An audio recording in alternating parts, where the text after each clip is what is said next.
Evening আজকের আমি করতে নিয়েছি পমফ্রেট মাছের তেল। পমফ্রেট মাছ আমি প্রথমে হলুদ নুন একটু ময়দার গুঁড়ো দিয়ে মাখিয়ে রেখেছি। তারপরে কড়াইতে তেল আর কালো জিরা দিয়েছি, সর্ষের তেল দিয়ে করবেন। আর মশলার ভেতরে নিয়েছি টমেটো কুচি, আপনার কাঁচা লঙ্কা কুচি, লবণ, মিষ্টি, হলুদ আর লাল মির্চি। আমি কিন্তু কোনো মশলা দিই না, বারবার বলছি। নামাবার আগে আমি একটু ভাজা মশলা দেব বা গরম মশলা, যে কোনো একটা। তাহলে পমফ্রেট মাছ আমি এবারে ভাজা বসিয়ে দিই, ঠিক আছে।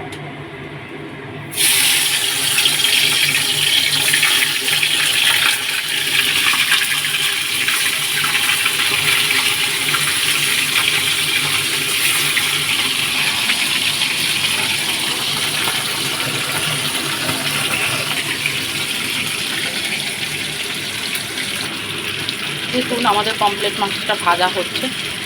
এরম পিস মাপের মাছ নিলেও হয়, বড় মাছ নিলেও হয়, তবে এই পিসটাতে বেশি সুবিধা হয়, 2 পিস করে দিলেও হয়ে যায়। খুব টেস্টি কিন্তু খেতে হয়। মাছটা এখন ভাজা হচ্ছে, ভালো করে সুন্দর করে ভেজে কড়াইতে এবার থেকে তুলে নেব। মাছটা ভাজা আমার হয়ে গেছে, এবারে মশলাটা দিয়ে আমি কষাতে বসেছি। কষানো হয়ে গেলেই একটু সামান্য জল দিয়ে জল দিয়ে মাছগুলো ছেড়ে দেবো, ঠিক আছে। আমাদের পমফ্রেট মাছের তেল হয়ে এসছে, এবার আমি ঘি গরম মশলা দিয়ে নামিয়ে নেবো, ঠিক আছে।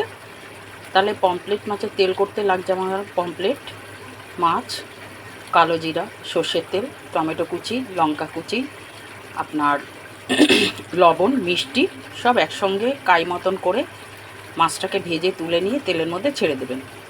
তারপরে ওই কাইটাকে, মাছটা ভাজা হয়ে গেলে ওই কাইটাকে তেলে ছেড়ে দিয়ে কষিয়ে তারপরে অল্প একটু জল দিয়ে মাছটাকে ছেড়ে দেবেন। অনেকে ভাজা মশলাও খেতে পারেন, আবার ঘি গরম মশলাও খেতে পারেন। তা আমি একটু পমফ্রেট মাছ আমি একটু অন্যভাবে করলাম, ঘি গরম মশলা দিয়েই করলাম, ঠিক আছে। আমি একটু ঘি গরম মশলা দেব। আমাদের পমফ্রেট মাছের তেল কমপ্লিট। পমফ্রেট মাছের তেল কমপ্লিট কিন্তু। শুভরাত্রি, সবাই ভালো থাকবেন।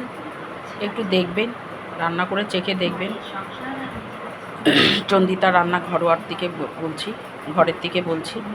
ঘরোয়া রান্না ঘরের মতনই করি, কোনো মশলা টশলা ছাড়াই। আমি খুব মশলা কম দিই, কাঁচা লঙ্কা তেলের ওপরই রান্না করি।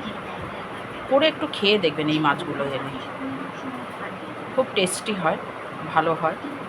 সবাই রান্না করতে পারেন, তবুও শখ করে ছাড়ি, এটাই এখন ভালো লাগে। যাই হোক, সবাই ভালো থাকবেন। ভালো লাগলে লাইক কমেন্ট করবেন। বলি, কেউ করেন, কেউ দেখেন, কেউ করেন না, না করেন ঠিক আছে, তবু দেখবেন, সাবস্ক্রাইব করবেন। সবাই ভালো থাকবেন, সুস্থ থাকবেন। শুভরাত্রি, রাখছি।